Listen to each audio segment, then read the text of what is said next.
Sir ನಮಸ್ಕಾರ. ತಮ್ಮ ಹೆಸರು ಸರ್? ಹೆಸರು ಆನಂದ್ ಅಂತ, ಸೀನಿಯರ್ ಸಿಟಿಜನ್ ಮೆಂಬರ್ ಸೆಕ್ರೆಟರಿ, ಜಿಲ್ಲಾ ಕಾನೂನು ಸೇವಾ ಪ್ರಾಧಿಕಾರ ಮಂಡ್ಯ. ಇದನ್ನೇನು ನಮ್ಮ ಮಂಡ್ಯ ಜಿಲ್ಲೆಯಲ್ಲಿ ಕೃಷಿ ಮೇಳ ನಡೀತಾ ಇದೆ. ಕೃಷಿ ಮೇಳದಲ್ಲಿ ನಮ್ಮ ಏನು ಜಿಲ್ಲಾ ಕಾನೂನು ಸೇವಾ ಪ್ರಾಧಿಕಾರದ ವತಿಯಿಂದ ಯಾರ್ಯಾರಿಗೆ ಉಚಿತ ಕಾನೂನು ಅರಿವು ಮತ್ತು ನೆರವನ್ನು ನೀಡಲಾಗ್ತದೆ ಅನ್ನೋದ್ರ ಬಗ್ಗೆ ಹೆಚ್ಚಿನ ಒಂದು ಜಾಗೃತಿ ಬರಲಿ ಅನ್ನೋಂಥ ಉದ್ದೇಶದಿಂದ ನಾವು ಒಂದು ಸ್ಟಾಲನ್ನು ಮಳಿಗೆಯನ್ನು ಹಾಕಿದ್ದೀರಿ. ಇದರಿಂದ ಮತ್ತು ಯಾರಿಗೆ ಇದರಿಂದ ಬೆನಿಫಿಟ್ ಇರುತ್ತೆ, ಉಚಿತವಾಗಿ ಯಾರಿಗೆ ಕಾನೂನು ಅರಿವು ಮತ್ತು ನೆರವನ್ನು ಒದಗಿಸಿಕೊಳ್ಳಲಾಗುತ್ತೆ ಅನ್ನೋಂಥ ಸಹ ಹಾಕಿದ್ದೀರಿ. ಇದರಿಂದ ಏನು ಈ ತಿಂಗಳ 13ನೇ ತಾರೀಕು ರಾಷ್ಟ್ರೀಯ ಲೋಕ ಅದಾಲತ್ ಇದೆ. ಇದಕ್ಕೆ ಸಂಬಂಧಪಟ್ಟಂತೆ ಹೆಚ್ಚಿನ ಅವೇರ್ನೆಸ್ ಜನಸಾಮಾನ್ಯರಿಗಾಗಲಿ ಆ ಮೂಲಕ ನ್ಯಾಯದಲ್ಲಿ ಬಾಕಿ ಇರುವಂತಹ ಪ್ರಕರಣಗಳನ್ನು ರಾಜ್ಯ ಸಂಧಾನದ ಮೂಲಕ ಇತ್ಯರ್ಥಪಡಿಸಿಕೊಂಡು ಎಲ್ಲರೂ ಜೀವನ ಮಾಡಿ ರಾಜ್ಯ ಮುಕ್ತ ಜೀವನ ಮಾಡೋಕ್ಕೆ ಸಹಕಾರ ಆಗಲಿ ಅನ್ನೋ ಉದ್ದೇಶದಿಂದ ಈ ಒಂದು ಕೃಷಿ ಮೇಳದಲ್ಲಿ ನಮ್ಮ ಕಾನೂನು ಅರಿವಿನ ಬಿತ್ತನೆಯನ್ನು ಸಹ ಮಾಡುವಂಥ ಉದ್ದೇಶದಿಂದ ಈ ಒಂದು ಸ್ಟಾಲನ್ನು ಹಾಕಿದಿರಿ. ಇದರ ಸದುಪಯೋಗ ಎಲ್ಲ ಜನಸಾಮಾನ್ಯರು ಪಡ್ಕೊಂಡು ಹೆಚ್ಚಿನ ಅರಿವು ಮತ್ತು ನೆರವನ್ನು ಪಡ್ಕೊಳ್ಳಿ ಅಂತ ಆಶಿಸ್ತೀನಿ. Thank you sir. ಸೊ ಒಂದಷ್ಟು ಜನ ಅಂದರೆ ಎಜುಕೇಟೆಡ್ಸ್ಗೂ ಕೂಡ ಕಾನೂನಿನ ಬಗ್ಗೆ ಅರಿವು ಇರೋದಿಲ್ಲ. ಸೊ ಇದು ಬಿಟ್ಟು ಬೇರೆ ರೀತಿ ಏನಾದರೂ ಪ್ರೋಗ್ರಾಮ್ಸ್ ಏನಾದರೂ ಮಾಡಬೇಕು ಅಂತ ಅಂದ್ಕೊಂಡಿದ್ದೀರಾ? ಈಗ ಪ್ರತಿಯೊಂದು ಆಚರಣೆ ಇದೆ. ಈಗ ಡಿಸೆಂಬರ್ 3ನೇ ತಾರೀಕು ನಾವು ವಿಶ್ವ ವಿಕಲಚೇತನ ದಿನಾಚರಣೆ ಸಹ ಮಾಡಿದ್ವಿ. ಆ ಸಂದರ್ಭದಲ್ಲಿ ನಮ್ಮ ಜಿಲ್ಲಾ ಮಟ್ಟದ ಅಧಿಕಾರಿಗಳನ್ನು ಸಹ ಸೇರಿಸಿ ಆ ಒಂದು ವಿಶೇಷ ಚೇತನಕ್ಕೆ ಸರ್ಕಾರದಿಂದ ನೀಡುವಂಥ ಸವಲತ್ತುಗಳೇನಿದೆ ಅದರ ಬಗ್ಗೆ ಅರಿವು ಸಹ ಮೂಡಿಸಿದ್ವಿ. ಮತ್ತು ನವೆಂಬರ್ 9ನೇ ತಾರೀಕು ನಮ್ಮದು ರಾಷ್ಟ್ರೀಯ ಕಾನೂನು ಸೇವಾ ದಿನಾಚರಣೆ ಇತ್ತು. ಅದರಲ್ಲೂ ಸಹ ನಾವು ಸಂಬಂಧಪಟ್ಟಂಥ ಇಲಾಖೆಗಳು, ಸರ್ಕಾರಿ ಇಲಾಖೆಗಳನ್ನೆಲ್ಲ ಸೇರಿಸಿ ಹೆಚ್ಚಿನ ಜನರಿಗೆ ಈ ಕಾನೂನು ಅರಿವು ಒದಗಲಿ ಅನ್ನುವಂಥ ಉದ್ದೇಶದಿಂದ ಕಾರ್ಯಕ್ರಮಗಳನ್ನ ಜಿಲ್ಲೆಯಾದ್ಯಂತ ಮಾಡ್ತಾಯಿದ್ದೀವಿ. ನಮ್ಮ ಸಂವಿಧಾನದ ದಿನಾಚರಣೆ ನವೆಂಬರ್ 26ನೇ ತಾರೀಕೇನಿತ್ತು, ಆಗಲೂ ಸಹ ಭಾರತ ಸಂವಿಧಾನದ ಆಶಯಗಳ ಬಗ್ಗೆ ನಾವು ವುಮೆನ್ಸ್ ಕಾಲೇಜಲ್ಲಿ ಕಾರ್ಯಕ್ರಮ ಮಾಡಿದ್ವಿ. ಈ ನಿಟ್ಟಿನಲ್ಲಿ ನಮ್ಮ ಮಂಡ್ಯಾದ್ಯಂತ ಅನೇಕ ಹೆಚ್ಚಿನ ಕಾರ್ಯಕ್ರಮಗಳನ್ನ ಮಾಡಿ ಅದ್ರ ಮೂಲಕ ಜನಸಾಮಾನ್ಯರಿಗೆ ಈ ಕಾನೂನಿನ ಅರಿವು ಮತ್ತು ಜಾಗೃತಿಯನ್ನು ಮೂಡಿಸುವಂಥ ಒಂದು ಪ್ರಯತ್ನವನ್ನು ಜಿಲ್ಲಾ ಕಾನೂನು ಸೇವಾ ಪ್ರಾಧಿಕಾರ ಮಾಡ್ತಾರೆ. Thank you sir.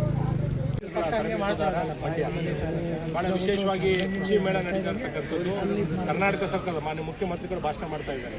ಭಾಳ ವಿಶೇಷವಾಗಿ ಜನಸಾಮಾನ್ಯರಿಗೆ ಕಾನೂನು ಅರಿವು ಮತ್ತು ನೆರವು ಅಂತಕ್ಕಂಥದ್ದು ನಮ್ಮ ನ್ಯಾಯಮೂರ್ತಿಗಳಾದಂಥ ಎಂ ಆನಂದ್ ಸಾಹೇಬರು, ಕಾನೂನು ಸೇವಾ ಪ್ರಾಧಿಕಾರದ ಸದಸ್ಯ ಕಾರ್ಯದರ್ಶಿಗಳು ಹೇಳಿದ ರೀತಿಯಲ್ಲಿ ಮಂಡ್ಯ ಜಿಲ್ಲೆ ಎಲ್ಲ 7 ತಾಲೂಕುಗಳಲ್ಲೂ ಮಂಡ್ಯ ಜಿಲ್ಲೆ ಇರ್ತಕ್ಕಂಥ ಸುಮಾರು 19 ಲಕ್ಷಕ್ಕೂ ಹೆಚ್ಚು ಜನಸಂಖ್ಯೆ ಏನಿದೆ, ರೈತರು ಸಹ ಅವರು ಯಾವುದೇ ಒಂದು ಪದಾರ್ಥಗಳನ್ನು ತಗೊಂಡಾಗ ಅದರಲ್ಲಿ ಏನಾದರೂ ಸೇವಾ ನ್ಯೂನತೆ ಆಗಿದ್ದರೆ, ಆ ತಗೊಂಡಿರ್ತಕ್ಕಂಥ ಬಿತ್ತನೆ ಬೀಜಗಳಲ್ಲಿ ಏನಾದರೂ ವ್ಯತ್ಯಾಸ ಆಗಿದ್ದರೆ, ಅವರು ಲಾಸ್ ಆಗಿದ್ದಂಥ ಸಂದರ್ಭದಲ್ಲಿ ಅಲ್ಲಿ ನಮ್ಮ ಮಂಡ್ಯದಲ್ಲಿರ್ತಕ್ಕಂಥ ಗ್ರಾಹಕರ ವೇದಿಕೆಗೆ ಅರ್ಜಿಯನ್ನು ಸಲ್ಲಿಸೋದ್ರ ಮುಖಾಂತರ ಅವರು ಪರಿಹಾರವನ್ನು ಪಡ್ಕೋಬೋದು.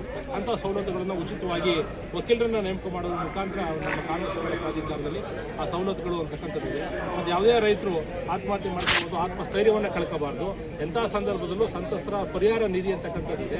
ಮತ್ತು ಅವರು ಜೀವನವೇ ಮಾಡೋಕ್ಕಾಗೋದಂಥ ಪರಿಸ್ಥಿತಿ ಬಂದರೆ ಅದಕ್ಕೂ ಸಹ ಮಾನ್ಯ ಜಿಲ್ಲಾಧಿಕಾರಿಗಳು ಆಗ್ಬೋದು, ನಮ್ಮ ಕಾನೂನು ಸೇವಾ ಪ್ರಾಧಿಕಾರ ಇವಾಗ ವಿಶೇಷವಾದಂಥ ಕೆಲವು ಸವಲತ್ತುಗಳನ್ನು ಮಾನ್ಯ ನ್ಯಾಯಮೂರ್ತಿಗಳು ಅವರನ್ನು ಸರಳೀಕರಿಸಿ ಅವರ ಮನುಷ್ಯನ ಉಳಿಸೋದಕ್ಕೆ ಏನು ಅವಶ್ಯಕತೆ ಇದೆ ಅದನ್ನು ಮಾಡುವಂಥ ವ್ಯವಸ್ಥೆ ಇದೆ. ಹಾಗಾಗಿ ಮಂಡ್ಯ ಜಿಲ್ಲೆಯ ಸಮಸ್ತ ನಾಗರಿಕರು ಹಾಗೂ ಎಲ್ಲ ಕೃಷಿಕರು ಅವರ ಕಾನೂನು ಅರಿವನ್ನು ಮೂಡಿಸ್ಕೊಳ್ಬೇಕು. ಆ ನಿಟ್ಟಿನಲ್ಲಿ ಭಾಳ ವಿಶೇಷವಾಗಿ ಮಾನ್ಯ ನ್ಯಾಯಮೂರ್ತಿಗಳಾದಂಥ ಆನಂದ್ ಸಾಹೇಬರು ಈ ಕೈಪಿಡಿಯನ್ನು ಇವತ್ತು ಸಾವಿರಾರು ಜನಕ್ಕೆ ವಿತರಣೆಯನ್ನು ಮಾಡಿದ್ದಾರೆ. ನಮ್ಮ ಮಂಡ್ಯ ನಗರದ ಏನು VC ಫಾರಮಲ್ಲಿ ಇರತಕ್ಕಂಥ ಕಾರ್ಯಕ್ರಮದಲ್ಲಿ ಅವರಿಗೆ ಸಿವಿಲ್ ಪ್ರಕರಣಗಳು, ರಾಜಿ ಪ್ರಕರಣಗಳು ಹಣ ವಸೂಲಿ ಅಂತಕ್ಕಂಥದ್ದು, ಆಕ್ಸಿಡೆಂಟ್ ಕೇಸ್ಗಳನ್ನು ರಾಜಿ ಮಾಡ್ತಕ್ಕಂಥದ್ದು, ಚಕ್ಕೆ ಕೇಸ್ಗಳನ್ನ ಬಗೆಹರಿಸ್ತಕ್ಕಂಥದ್ದು, ಯಾವುದೇ ಒಬ್ಬ ರೈತರು ಭಾಳ ವಿಶೇಷವಾಗಿ 13/12/2015 25 ಏನು ಇದೇ ತಿಂಗಳು 13ನೇ ತಾರೀಕು 12ನೇ ತಿಂಗಳು 2025 ರಾಷ್ಟ್ರೀಯ ಅದಾಲತ್ ಅಂತಕ್ಕಂಥ ನಡೀತಾ ಇದೆ. ಮಂಡ್ಯ ಜಿಲ್ಲೆಯ ಎಲ್ಲ ತಾಲೂಕುಗಳಲ್ಲೂ ನ್ಯಾಯಾಲಯಗಳಲ್ಲಿ ಭಾಳ ವಿಶೇಷವಾಗಿ ಪ್ರಕರಣಗಳನ್ನು ಸರಳೀಕರಿಸಿ ಇಬ್ಬರಿಗೂ ವ್ಯಾಜ್ಯ ಮುಕ್ತ ಮಾಡುವಂಥದ್ದು. ಯಾವುದೇ ಒಂದು ಪ್ರಕರಣವನ್ನು ಇಬ್ಬರು ಸೇರಿಸಿ ಒಂದು ಸರಳೀಕರಿಸಿ ಅವರಿಗೆ ವ್ಯಾಜ್ಯವನ್ನು ಮುಕ್ತ ಮಾಡ್ತಕ್ಕಂಥದ್ದೇ. ಹಂಗಾಗಿ ಮಾನ್ಯ ಪ್ರಿನ್ಸಿಪಲ್ ಸಿವಿಲ್ ಜಡ್ಜ್ ಸಾಹೇಬರಾಗಿರ್ಬೋದು, ಆನಂದ್ ಸಾಹೇಬರಾಗಿರ್ಬೋದು ಅನೇಕ ವಿಷಯಗಳನ್ನು ಪತ್ರಿಕಾಗೋಷ್ಠಿಯಲ್ಲಿ ಹೇಳಿದ್ದಾರೆ.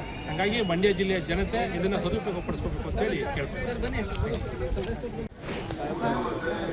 ಪ್ರತಿಯೊಬ್ಬರು ಯಾವುದೇ ಪ್ರೊಫೆಷನಲ್ಲಿ ಕಾನೂನು ಅರಿವನ್ನು ಕೊಡಿ ಸರ್ ಅವರಿಗೆ. ಸರ್ ಒಂದು ನಿಮಿಷ ಹಾಗೆ ಹಾಗೆ ಹೇಗೆ ಇಡ್ಕೊಳ್ಳಿ. ಡಿಸೆಂಬರ್ 13 ಸರ್ಟಿಫಿಕೇಟ್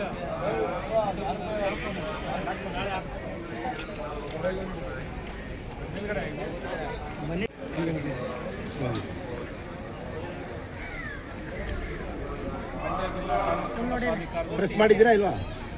ಸಾಮಾನ್ಯರಿಗೆ ಕಾನೂನು ಅರಿವು ಮತ್ತು ನೆರವು ರಾಷ್ಟ್ರೀಯ ಲೋಕ ಅದಾಲತ್ಗೆ ಸಂಬಂಧಪಟ್ಟ ಹಾಗೆ ಇದೇ ತಿಂಗಳು 13ನೇ ತಾರೀಕು ಏನಿದೆ ಅದರ ಬಗ್ಗೆ ಕೈಪಿಡಿಯನ್ನು ವಿತರಣೆ ಮಾಡಲಾಗಿದೆ.